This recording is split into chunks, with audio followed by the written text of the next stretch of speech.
రాజస్థాన్ రాష్ట్రంలో భగీరథ ప్రయత్నం మొదలైంది. చినుకు చినుకును వడిసిపట్టే మహా సంకల్పం ఇప్పుడిప్పుడే ఫలితాలనిస్తోంది. ప్రజల సహకారంతో ప్రభుత్వం మొదలుపెట్టిన వాననీటి సంరక్షణ ఆశాజనకంగా ఉంది. ఎడారి వసంతం స్పెషల్ ఎడిషన్లోకి స్వాగతం.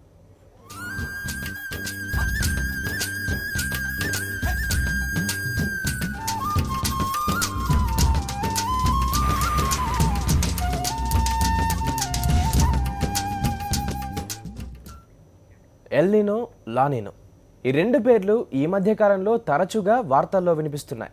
వాతావరణంలో ఎల్నినో ప్రభావం తగ్గిపోయి లానినో ప్రభావం మొదలైంది కాబట్టి ఇక వర్షాలకు ఇబ్బంది లేదని వాతావరణ శాఖ నిపుణులు చెబుతున్నారు.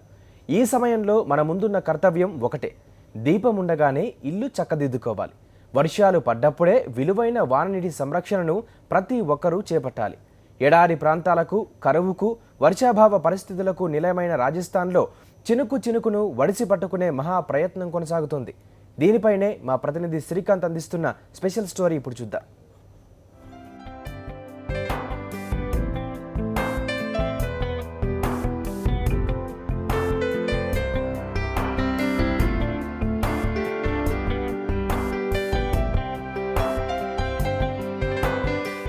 వేల మైళ్ల ప్రయాణమైన ఒక్క అడుగుతోనే మొదలవుతుంది. ప్రకృతి విసిరిన సమస్యలు, సవాళ్లను ఎదుర్కొనేందుకు రాజస్థాన్ ప్రభుత్వం ఆ ఒక్క అడుగునే వేసింది. ఈ ఎడారి రాష్ట్రంలో తాగు, సాగునీటి కోసం ప్రజలు, రైతుల కడగండ్లు ఒక ఎత్తైతే పర్యావరణంలో వచ్చిన మార్పులు మరో ఎత్తు. రాను రాను సంక్షేమాలు చివరకు తాగునీటిని కూడా దూరం చేస్తున్న సందర్భంలో వానచుక్కను ఒడిసి పట్టుకునేందుకు సర్కారు భగీరథ ప్రయత్నమే చేస్తోంది. ప్రభుత్వ సంకల్పానికి ప్రజాబలం తోడు కావటం, స్వచ్ఛంద సంస్థలు ముందుకు రావడంతో నీటి కోసం పోరాటంలో విజయం దిశగా అడుగులు వేస్తోంది ఎడారి ప్రాంతం.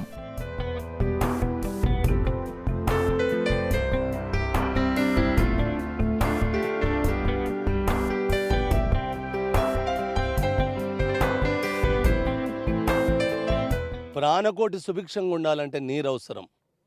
ప్రాణులు చల్లంగా ఉండాలంటే నీరు అవసరం.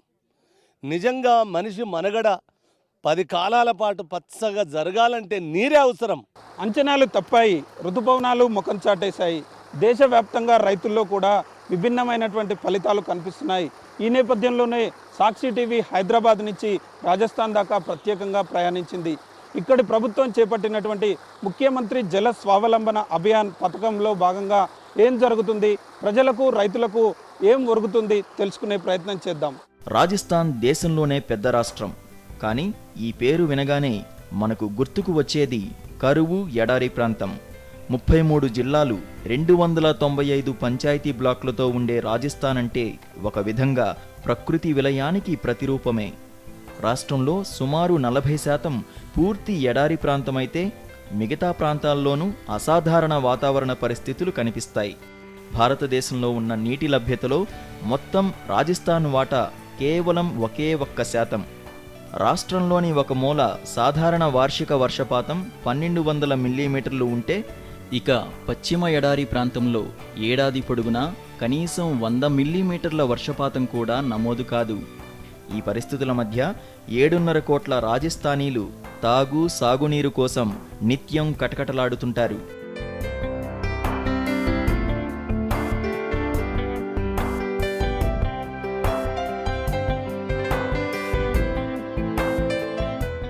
జోధ్పూర్ మొదలు జైసల్మీర్, బార్మార్, సిరోంచి జిల్లాలు ప్రతి 3వ ఏడు తీవ్ర కరువు బారిన పడుతున్నట్లు రికార్డులు చెబుతున్నాయి. వీటి పక్కనే ఉండే బికనీర్, చురు, అజ్మీర్, నాగౌర్ జిల్లాల్లో కూడా నీటి కటకటలే. నీటి కొరత తీర్చేందుకు వరుస ప్రభుత్వాలు చేసిన ప్రయత్నాలు, పెట్టిన పథకాలు పెద్దగా ఫలితాలను ఇవ్వలేదు.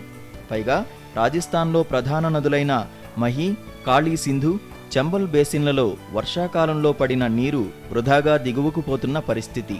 నీటి లభ్యతలో తీవ్ర అసమానాలను అరికట్టడం, రాష్ట్ర ప్రజల కనీస అవసరాలకు సరిపడా నీటిని అందించడం రాజస్థాన్ ప్రభుత్వాలకు పెద్ద సమస్యగా మారింది. ఈ నేపథ్యంలో నుంచి పుట్టిందే ముఖ్యమంత్రి జల స్వావలంబన అభియాన్ పథకం.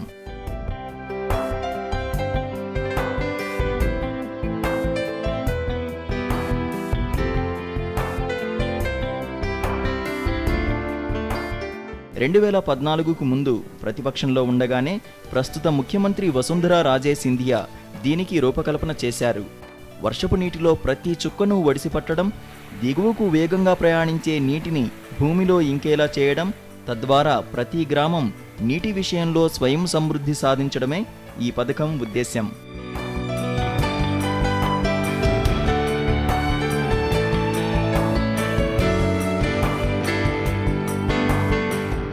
ప్రతి గ్రామంలో ప్రకృతి సిద్ధమైన నీటి వనరులను గుర్తించడం, అక్కడ పడే వర్షాన్ని ఒడిసిపట్టి ఎక్కడికక్కడ భూమిలో ఇంకిపోయేలా చేసుకుని రీఛార్జ్ చేసుకోవడం, ఇదే ఈ పథకం కాన్సెప్ట్. ఇందుకోసం సమాజంలో ప్రతి వ్యవస్థను ఉపయోగించుకునేలా ప్లాన్ చేసి ముఖ్యమంత్రి వసుంధరా రాజే సక్సెస్ అయ్యారు. తన సొంత జిల్లా జలావాడ్లోనే పథకాన్ని ప్రారంభించారు.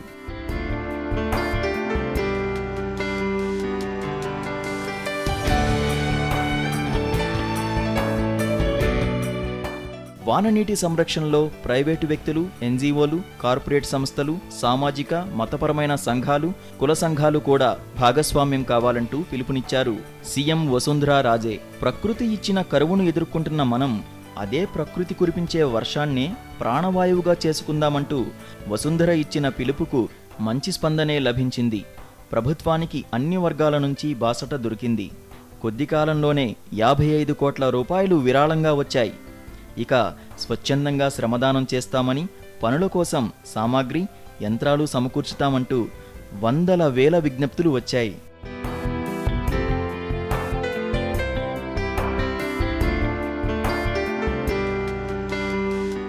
ప్రకృతి విసిరిన సవాల్ను ఎదుర్కొనేందుకు రాజస్థాన్ ప్రభుత్వం పెద్ద ప్రయత్నమే చేస్తుంది. ముఖ్యమంత్రి జల స్వావలంబన అభియాన్ పేరుతో ఒక పథకాన్ని తీసుకొచ్చినటువంటి రాజస్థాన్ ప్రభుత్వం ఇక్కడ మనం ప్రస్తుతం ముఖ్యమంత్రి వసుంధరా రాజే సొంత జిల్లా అటువంటి జలావడ్లో ఉన్నాం. ఇక్కడ చేస్తున్నటువంటి ప్రయత్నంలో భాగంగా పడ్డటువంటి వర్షపు నీటిని ప్రతి చుక్కను కూడా ఒడిసి పట్టుకొని ఇక్కడి రైతులకు, ఇక్కడి ప్రాంత ప్రయోజనాలకు, ఇక్కడి ప్రజలకు కూడా ప్రయోజనం చేకూర్చేలా మారుస్తున్నటువంటి పరిస్థితి మనం చూస్తున్నాం. కొండ ప్రాంతాల్లో, ఏటవాళ్ళలో అన్ని కందకాలు తీసి పడ్డటువంటి ప్రతి నీటి చుక్క కూడా భూమిలో ఇంకే విధంగా, ఆ భూమిలో ఇంకినటువంటి నీరు క్రమంగా కూడా సమీపంలో ఉన్నటువంటి ఏటవాళ్ళ ప్రాంతాల్లోకి వెళ్ళి అక్కడ నీరు ఇంకటంతో పాటు కింది ప్రాంతాల్లోకి వెళ్తూ కూడా అక్కడి రైతులకు, ప్రజలకు ఉపయోగపడేలా ఈ పథకాన్ని రూపొందించారు. మొత్తంగా ఈ పథకం చేపట్టి ఏడాది అయిన తర్వాత ఫలితాలు కనిపిస్తున్నటువంటి పరిస్థితి. దక్షిణ రాజస్థాన్లో ఉండే జలావాడ్, సరోద్, కోటా, చిత్తోర్గఢ్ ప్రాంతాల్లో మొదటి దశలో ప్రారంభించిన జల స్వావలంబనకు అన్ని వర్గాల నుంచి విపరీతమైన స్పందన వచ్చింది. ప్రభుత్వ ప్లానింగుకు తోడు సామాజిక బాధ్యత కూడా తోడు కావడంతో ఎడారి దేశంలో నీటి స్వయం సమృద్ధికి తొలి అడుగు పడింది. వర్షపాతం తక్కువగా ఉండే రాష్ట్రంలో ఒక్క చినుకు కూడా విలువైనదేనని, నీటిని దాచుకోవడంలో, వాడటంలో స్వీయ నియంత్రణ పాటించాలని ముఖ్యమంత్రి వసుంధర రాజస్థాన్ ప్రజలకు పిలుపునిచ్చారు. పథకంలో భాగంగా గ్రామాల్లోని సహజ సిద్ధమైన నీటి వనరులను పునరుద్ధరించుకోవడానికి తొలి ప్రాధాన్యతను ఇచ్చారు. ఎక్కడికక్కడ కొండవాలు, మైదానాల్లో నీటిని ఒడిసిపట్టేలా కందకాలు తవ్వడం, వాలుల్లో వేగంగా ప్రవహించే నీటికి నడక నేర్పడం, నడిచే నీటిని భూమిలోకి ఇంకేలా చేయడం, సమీప ప్రాంతాల్లో నీటి లభ్యతను పెంచడమే టార్గెట్గా పెట్టుకున్నారు. కాలువల వాలుల్లో చిన్న నీటి కుంటలు, ఆ తర్వాత చెరువులు, ఇలా ఒక నీటి గొలుసు కట్టును నిర్మించుకుంటూ వెళ్లారు. ఇదంతా ఒక్క ఏడాదిలోనే సుమారు 3000 గ్రామాల్లో చేశారు. పనులన్నీ సహజ సిద్ధంగా ఉండేలా చేయడం కూడా ఈ పథకం ప్రాధాన్యత.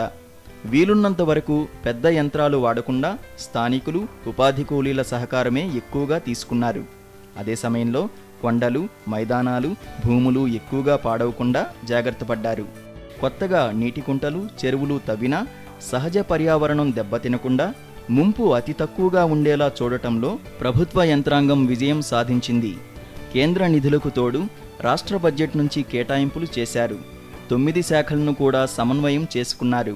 पानी सबकी ज़रूरत है, वो फार्मर्स की ज़रूरत है, वो एक शॉपकीपर की ज़रूरत है, वो इंडस्ट्रियलिस्ट की ज़रूरत है, वो हम सब की ज़रूरत है. इसलिए सभी लोग आके मिलके इसमें काम कर रहे हैं और उसका रिजल्ट ये है पूरे राजस्थान के अंदर ऑलमोस्ट सभी डिस्ट्रिक्ट्स में बहुत अच्छे. నీరు అందరికీ ప్రాణాధారం. రైతులకే కాదు, సమాజంలో ప్రతి ఒక్కరికి నీటి అవసరం ఉంది. అందుకే అందరూ స్వచ్ఛందంగా ముందుకొచ్చి ఈ ప్రజా ఉద్యమంలో పాల్గొంటున్నారు. తమ శక్తి మేరకు వస్తు, ధన, శ్రమదానం రూపంలో సహకరిస్తున్నారు.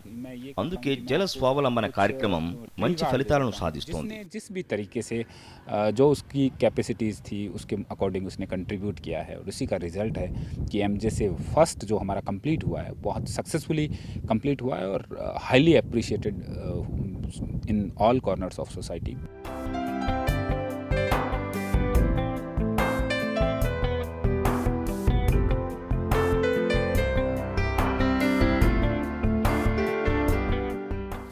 ఒక్క రాజస్థాన్లోనే 8 వాతావరణ మండలాలు ఉన్నాయి. ఋతుపవనాలు మొహం చాటేయడం ఏటా ఈ రాష్ట్రంలో అనుభవం. కొన్ని ప్రాంతాల్లో ఏడాది పొడవునా కేవలం 100 మిల్లీమీటర్ల వర్షముంటే కొన్ని ఏరియాల్లో ఇది 900 మిల్లీమీటర్ల దాకా ఉంటుంది. ఇక దక్షిణ రాజస్థాన్లో ఓ మోస్తరు నుంచి మంచి వర్షపాతం నమోదైనా ఆ నీటిని ఒడిసి పట్టుకునే పరిస్థితి లేదు. దీంతో లభ్యత తక్కువగా ఉన్నప్పటికీ గ్రౌండ్ వాటర్ పైనే సాగునీటి భారం పడుతోంది. రాజస్థాన్ ప్రజల్లో 90% మంది తాగునీటి కోసం, 60% మంది ఇరిగేషన్ అవసరాలకు బోర్లపైనే ఆధారపడుతుండటంతో భూగర్భ జలాలు కూడా వేగంగా అడుగంటిపోయాయి. దీంతో వాననీటిని ఒడిసి పట్టుకుని స్టోర్ చేసుకోవడం, భూమిని రీఛార్జ్ చేయడమే ఈ జల స్వావలంబన ఉద్యమం ప్రధాన ఉద్దేశమైంది. పథకం మొదలుపెట్టిన మొదటి ఏడాదిలోనే ఫలితాలు కనిపిస్తున్నాయనడానికి ఈ దృశ్యాలే నిదర్శనం. मुख्यमंत्री स्वावलंबन योजना से हमारे गांव को बहुत फ़ायदा हुआ है और सरकार ने ये योजना जो चालू करी ना, इस योजना से करीब यूँ मानो आप 75% लोगों को फायदा है. ఈ పథకం వల్ల చాలా లాభాలున్నాయి. ప్రభుత్వం మంచి పని చేస్తోంది. ప్రజల నుంచి ప్రశంసలు వస్తున్నాయి. పొలాల్లో పంటలు బాగా పండుతున్నాయి. గతంతో పోలిస్తే రైతుల లాభం 2 నుంచి 3 రెట్లు పెరిగింది. 5,000 రూపాయలు సాధించే రైతు 20,000 ఆదాయం దాకా వస్తోంది. सिंचित करा और अपनी फसल को अच्छा पानी पिलाया और अच्छी फसलें हुई और उस फसल को बाजार भाव बेचने से लोगों को अच्छा फायदा हुआ. 2-3% मतलब 3 गुना फायदा हुआ. जहाँ 5,000 की फसल होती थी वहाँ 20,000 की फसल होने लगी प्रति बीघा में. हमारे गांव में बहुत पानी की समस्या थी और ये डैम बनने से గతంలో గ్రామంలో నీటి సమస్య చాలా ఉండేది. తాగునీటి కూడా తీవ్ర ఇబ్బందులు పడేవాళ్ళం. వాననీటి సంరక్షణ చెరువు వచ్చిన తర్వాత పరిస్థితి మారింది. నీటి లభ్యత పెరిగింది. పంటలు బాగా పండుతున్నాయి. और बढ़िया स्थिति है. डाना डोर की भी पाचे की फसल नहीं होती थी और फसल भी होने लगी. मैं यहाँ पे पहले मेरे पिताजी खेती करते थे तो आधी ज़मीन छोड़ चुके थे, वो कुछ नहीं होता था. अब ये डैम होने की वजह से वहाँ पे पानी अच्छा हो गया तो उससे हमारी पैदावार अच्छी होने लगी. जो पहले मेरी जो ज़मीन थी वो सब हमने दोबारा हाँक ली है. సాగునీరు లేకపోవడం వల్ల పంటలు పండించలేక భూములను వదిలేశాం. కానీ ఇప్పుడు పరిస్థితి మారింది. గతంలో వదిలేసిన భూముల్లోనే మళ్లీ పంటలు పండిస్తున్నాం. ఇదివరకు ఇటువైపు ఎవరూ వచ్చేవాడు కాదు. ఇప్పుడు నీళ్లు పచ్చదనం చూసి ఇక్కడికి వచ్చి పార్టీలు చేసుకుంటున్నారు. అందరికీ బాగుంది. और घूमने भी आते हैं वो सारे और हम भी मस्त हैं. पहले हमारा कुछ भी नहीं होता था, फसल कोई नहीं कुछ नहीं होती थी. अब 100 बोर गेहूँ होते हैं और यहाँ पे जो छोटे छोटे काश्तकार 1-1 बीघा 2-2 बीघा ज़मीन उन्होंने ज़मीन छोड़ दी थी और वो भी खेती करने लग गए.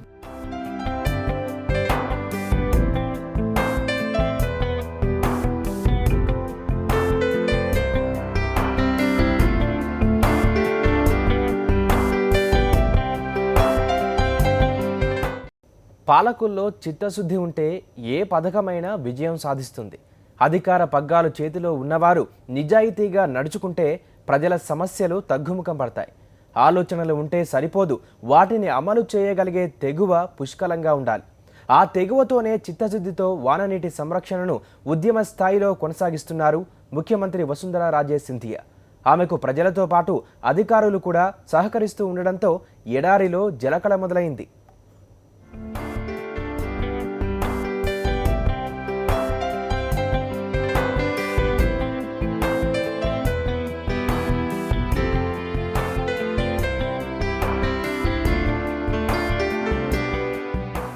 ఈ మొత్తం పథకంలో ఓ తెలుగు వ్యక్తి కీలకమయ్యారు.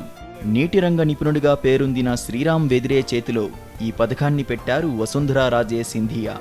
ఆయనను Rajasthan river basin water resource planning authority చైర్మన్గా ముఖ్యమంత్రి నియమించారు. ప్రతి గ్రామం నీటి స్వయం సమృద్ధి సాధించే బృహత్తర పథకాన్ని అమలు చేసే బాధ్యతను శ్రీరామ్ వెదిరేకి అప్పగించారు. స్థానికుడు కాదంటూ రాజకీయంగా సొంత పార్టీ నుంచే వచ్చిన వ్యతిరేకతను కూడా సింధియా లెక్క చేయలేదు.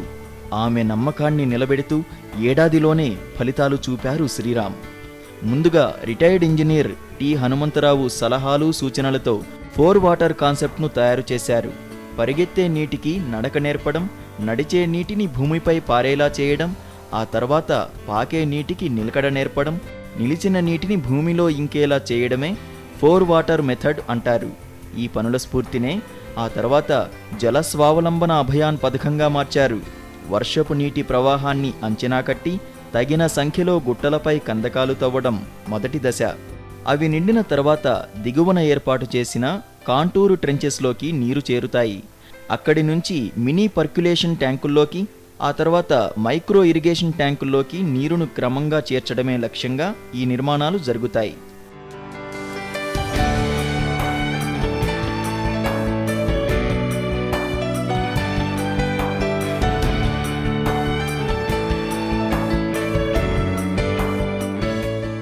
మొత్తం మీద పడిన వర్షం నీరు ఒకేసారి పళ్లంలోకి వెళ్లకుండా దశల వారీగా భూమిలోకి ఇంకించడమో ఉపరితలంపై స్టోర్ చేసుకోవడమో జరుగుతుందన్నమాట. ప్రతి రాష్ట్రం కూడా అన్ని రకాలుగా నీటి వినియోగం గురించి ఆలోచించాల్సిన అవసరం ఉంది. ఇందులో లోయెస్ట్ నుంచి బాటమ్స్ అప్ అప్రోచ్, ఒక విలేజ్ తీసుకొని ఆ విలేజ్లో ఉన్న చెరువులు తీసుకొని, ఇప్పుడు మనం చేసే పని అదే. ఈ చెరువుకు నీళ్ళు ఎక్కడి నుంచి వస్తున్నాయి, ఈ వచ్చే ఏరియాలో క్యాచ్మెంట్ ఏరియా అయ్యి వాటర్ ఎవ్రీ డ్రాప్ కౌంట్స్, అంటే ప్రతి చుక్క విలువైంది. ప్రతి చుక్కకు అకౌంటబిలిటీ క్రియేట్ చేస్తే మనం ఈ ప్రాబ్లంను సాల్వ్ చేసుకోవచ్చు. మేము చేసింది అదే. ఇప్పుడు పడ్డ ప్రతి చుక్కను భూగర్భంలోకైనా తీసుకొని వెళ్తున్నాం, భూమి మీదనన్నా స్టోర్ చేస్తున్నాం, లేకపోతే సాయిల్ మాయిశ్చర్ లాగానన్నా దాన్ని ఉంచుతున్నాం, ఎవాపరేషన్ కాకుండా చూస్తున్నాం. ఇది చేయాల్సిన అవసరము బాటమ్స్ అప్ అప్రోచ్ ప్రతి రాష్ట్రంలో ప్రతి విలేజ్లో అవసరం. ఇది bottoms up approach. Top down approach ఏంటంటే రాష్ట్రాలు కూర్చొని మాట్లాడుకోవాల్సిన అవసరం ఉంది. మనం ట్రిబ్యునల్స్ చూస్తూ ఉన్నాము. ఇప్పుడు చూస్తే ప్రతి రాష్ట్రం ఇంకో రాష్ట్రంతో ట్రబుల్లో ఉంది. సో అందరు కూర్చొని మాట్లాడుకొని river basin approach is most important. ఈ మొత్తం వ్యవహారంలో ప్రజలు, ప్రభుత్వం కలిసి పనిచేయడం ఒక ఎత్తైతే, ఆధునిక సాంకేతికతను పూర్తి స్థాయిలో వాడుకోవడంలోనూ విజయం సాధించారు. సర్వేతో మొదలు పనులను క్షేత్రస్థాయి సిబ్బందికి వదిలేస్తే నాణ్యత లోపించడంతో పాటు ఖచ్చితత్వం కూడా రాదని భావించిన ప్రభుత్వం సాంకేతికతను జోడించింది, నిపుణుల సహాయాన్ని తీసుకుంది. ఎక్కడ కందకాలు తీయాలి, వాలు ఏ వైపు ఉండాలో నిర్ధారించేందుకు డ్రోన్ కెమెరాలను, మైనర్, మినీ ట్యాంకులు ఏ దిశగా ఉండాలన్న అంశాలన్నింటికీ గూగుల్ జియో మ్యాపింగ్ టెక్నాలజీ వాడారు. వే పాయింట్ పేరుతో ఒక ప్రత్యేక మొబైల్ యాప్ను తయారు చేసి క్షేత్రస్థాయి సిబ్బంది పనితీరు ఎంట్రీ అయ్యేలా, యాక్యురసీ ఉండేలా జాగ్రత్త పడ్డారు. చాలా మంచి ప్రోగ్రాం. వేల లక్షల మందికి ఇది నీళ్ళు ఇస్తుంది అనమాట. కానీ దీంట్లో కొన్ని లోపాలు ఉండేవి. ఏదంటే టెక్నికల్గా దీన్ని సౌండ్ లేకుండా అనమాట. ఇది సర్వే చేయాలంటే ఇది ఓల్డ్ టెక్నిక్స్ యూజ్ చేసి చాలా ఎర్రర్ ప్రోన్గా ఉండేదన్నమాట. అంటే డిపార్ట్మెంట్ ఎక్కడైనా సర్వే చేసేసి దాన్ని వెరిఫై చేయలేక, దాన్ని టెక్నో ఎకనామిక్ వెరిఫికేషన్ లేక చాలా పైసలు కానీ ఎఫర్ట్ కానీ వృధా అయ్యేదన్నమాట. సో అందుకని ఆ సెక్టర్లో నేను నా టెక్నికల్ బ్యాక్గ్రౌండ్ని యూజ్ చేసి మేము ఇప్పుడున్న మార్కెట్లో ఉన్న current cutting edge technologies, GIS, GPS technologies use చేసి దీనిలో చాలా రకాలుగా మేము ఎఫిషియన్సీని ఇంప్రూవ్ చేసామన్నమాట. అంటే ఫర్ ఎగ్జాంపుల్ మీరు ఏ స్ట్రక్చర్ తీసుకున్నా ఈరోజు దాన్ని GISలో మ్యాపింగ్ చేసి, జియో రెఫరెన్సింగ్ చేసేసి, అది ల్యాబ్లో మేము కూర్చొని దాన్ని ఈ స్ట్రక్చర్ ఒకవేళ ఇంజనీర్ అక్కడ ఈ స్ట్రక్చర్లో ఒక 10,000 లీటర్లు నీళ్ళు ఆగుతున్నాయి అనుకోండి అన్నాడు అనుకోండి, ఆ 10,000 లీటర్లు ఆగుతున్నాయా లేదా, ఆ స్ట్రక్చర్ ఆ ప్లేస్లో కరెక్టా లేదా, ఇవన్నింటిని మేము ల్యాబ్లో కూర్చొని వెరిఫై చేసేసి ప్రతి స్ట్రక్చర్ 1,08,000 స్ట్రక్చర్లు ఈ ఫేజ్ 1లో ప్రపోజ్ చేసినప్పుడు 1,08,000 structure each individual techno economic verification చేసామన్నమాట. తొలి ఏడాది పడిన కష్టానికి మంచి వర్షాలు కూడా తోడు కావడంతో జల స్వావలంబన పథకం ఫలితాలు కళ్ళెదుట కనిపిస్తున్నాయి.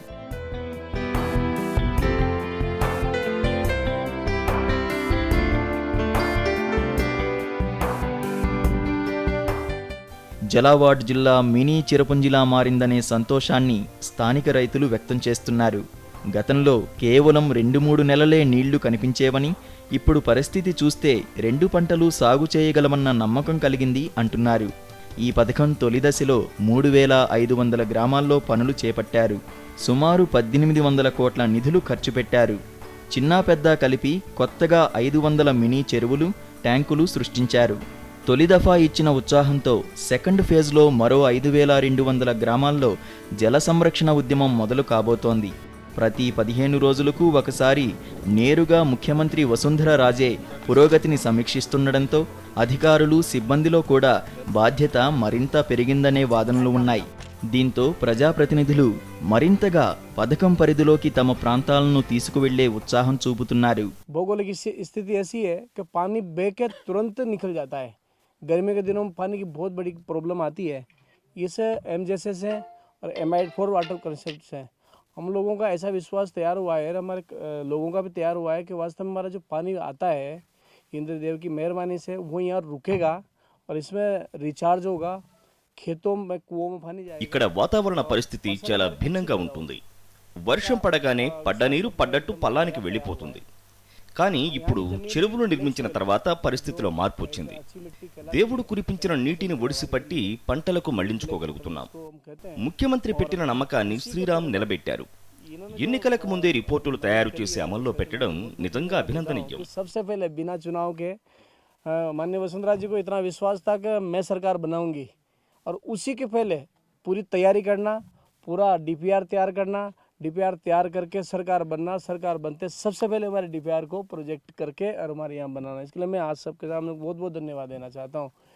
और हमारा यहाँ अच्छा काम कर दिया सरकार ने और गड्ढा वड्ढा भी अच्छा खोदा, तालाब बन गया। अब पानी की कोई कमी नहीं सर। अब अच्छा पानी ప్రభుత్వం మంచి పని చేసింది. ఇప్పుడు ఎక్కడ చూసినా నీరు దొరుకుతోంది, పంటలకు నీరందుతోంది. ఈ పనిని మరింత పెంచాల్సి ఉంది. అలా అయితేనే గ్రామాలు బాగుపడతాయి. हमारे यहाँ सर्दी में भी पानी अच्छा हो गया, कुआं में भी पानी हो गया और हमारे गाँव वाला के लिए अच्छा पानी हो गया कुड़ा में और पानी वानी की कोई कमी नहीं, कुआं भरा गया। జల సంరక్షణ ఉద్యమం ఉమ్మడి సమాజ లబ్ధి కోసమైనా అక్కడక్కడా సమస్యలు తప్పలేదు. కొన్ని చోట్ల చెరువుల నిర్మాణానికి భూసేకరణ అవసరమైంది. దీంతో రైతుల నుంచి కొంత వ్యతిరేకత వచ్చింది. అయితే ప్రభుత్వం మాత్రం 2013 భూసేకరణ చట్టం ప్రకారం కలెక్టర్ నేతృత్వంలో ఉన్న కమిటీ నిర్ణయించిన నష్టపరిహారాన్ని ఇచ్చి సమస్యను వేగంగా పరిష్కరించింది. అంతేకాదు నష్టపరిహారంలో 75% ముందుగానే రైతుకు ఇచ్చి ఆటంకాలు, పనులు పూర్తయ్యాక మిగతా 25% చెల్లిస్తున్నారు. ఆ తర్వాత రైతులందరికీ సమాన అవకాశాలు ఇస్తుండడంతో భూసేకరణలో కోర్టు కేసులు, అభ్యంతరాలు రాలేదని అధికారులు చెబుతున్నారు. పోలీసు అధికారులు కూడా మంచి ప్రయోజనకర పథకం అంటున్నారు.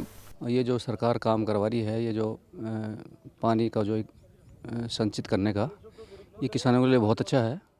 ఇది ఒక మంచి సామాజిక కార్యక్రమం. మాకు సంతోషంగా ఉంది. రైతులతో పాటు జంతుజాలం నీటిని వినియోగించుకుంటున్నాయి. ఇంతకు ముందు పరిస్థితి ఇలా ఉండేది కాదు. ఈ పథకం చేపట్టిన తర్వాత పరిస్థితి మారింది. पहले ये फ़ायदे नहीं थे, पहले ये जो हो रहे हैं, ये पहले ये फ़ायदे नहीं थे, इससे बहुत अच्छे फ़ायदे हो रहे हैं। జలమే జీవనాధారం. ఆ జలాన్ని రక్షించుకోవాల్సిన బాధ్యత జనానిదే. నీటి సంరక్షణ పద్ధతులను అనుసరించి లభ్యతను పెంచుకోవాల్సిన తక్షణ అవసరం ఇప్పుడు దేశవ్యాప్తంగా ఉంది. ఆ దిశగా ఎడారి రాష్ట్రం రాజస్థాన్ మొదటి అడుగు వేసింది. అదే దారిలో మిగతా రాష్ట్రాలు పయనిస్తేనే ఫలితాలు ఉంటాయనేది నిపుణులు, అనుభవజ్ఞుల మాట.